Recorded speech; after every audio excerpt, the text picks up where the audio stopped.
In folklore and popular culture, a werewolf typically refers to a person who can transform into a wolf, with this change commonly occurring during a full moon, usually after being bitten or scratched by another werewolf. However, this isn't the only variation of the myth, as it was widespread in European folklore, and in earlier times also applied to terms such as wolf riding and wolf charming. In Bavarian folklore around the Middle Ages, terms such as wolfsegen and wolfbound refer to charms or incantations that either protected against wolves, or spells that caused wolf attacks.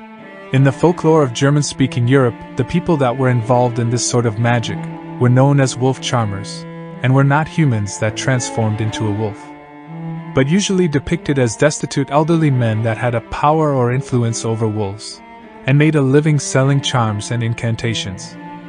Although early instances of wolfsegen date back to the late Middle Ages, their use appears to have reached its height in the 17th century, when professional wolf charmers, wolfsegner or wolfbanner, provided these charms. This period aligns with the Little Ice Age, which is well documented for its increased wolf populations across much of the Bavarian Alps. No surviving text of a wolfban, the malevolent counterpart to the wolfsegen, exists. However, a 1635 record includes a spell that counters a wolfban, essentially another wolfsegen, but targeting a specific wolf previously summoned by a wolfban. By the 16th century, these wolf charmers began to face persecution as witches. In the early 1600s, several wolf charmers, also known as wolfsegen practitioners, were tried and executed under accusations of being werewolves. At this time, a werewolf was considered a warlock rather than a shapeshifter. One notable case involved Thomas Heiser, an 84-year-old wolfsegen. Heiser, after undergoing initial torture, confessed to knowing the wolfsegen spell, which he had learned from a friend 50 years prior, in Innsbruck. He claimed to have used the spell to summon wolves to attack specific cattle 10 times over 40 years and admitted that he had to sell his soul to the devil to learn the charm.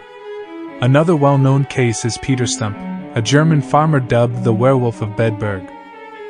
In 1589, Stumpp was accused of being a werewolf and practicing witchcraft by the church. After being stretched on a rack and before further torture commenced, he confessed having practiced black magic since he was 12 years old. He also confessed to many other sins during the torture, such as having intercourse with a succubus. Peter Stumpp was then executed in a particular brutal way. He was put to a wheel, where his flesh was torn from his body, in 10 places, with red-hot pincers, followed by his arms and legs. Then his limbs were broken with the blunt side of an axe head to prevent him from returning from the grave, before he was beheaded and his body burned on a pyre. His daughter and mistress had already been flayed and strangled, and were burned along with Stump's body as a warning against similar behavior. Local authorities erected a pole with the torture wheel and the figure of a wolf on it, and at the very top they placed Peter Stump's severed head. Records of wolf charmer persecution continued in Bavaria and Austria until after 1650, with final cases appearing in the early 18th century. After the witch trials ended, werewolf folklore transitioned into the Gothic horror genre, and later influenced modern horror and fantasy literature.